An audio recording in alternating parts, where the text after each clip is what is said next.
विविध आरक्षण आंदोलनाची दाहकता लक्षात घेता बीड जिल्ह्यामध्ये जमावबंदीचे आदेश लागू करण्यात आले। मध्यरात्रीपासून हे आदेश लागू झाले आहेत।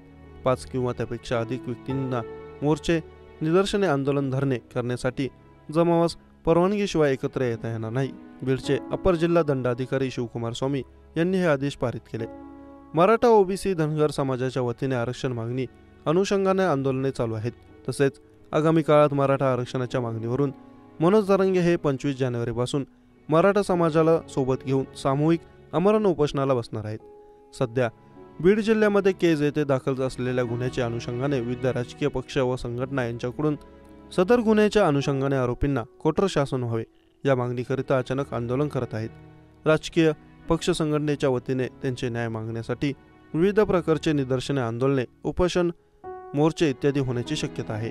अचानक घडणाऱ्या घटनांवरून व किरकोळ कारणावरून तणाव निर्माण होऊन कायदा व सुव्यवस्थेचा प्रश्न निर्माण होण्याची शक्यता नाकारता येत नाही। तसेच कालावधीत आरक्षणाच्या मागणीसाठी सर्व समाज व राजकीय पक्ष आक्रमक आहेत। त्यामुळे जिल्ह्यात शांतता व सुव्यवस्था अबाधित राहावी यासाठी महाराष्ट्र पोलीस कायदा 1951 कलम 37(1)(3) प्रमाणे जमावबंदी आदेश लागू करण्यात येत आहे।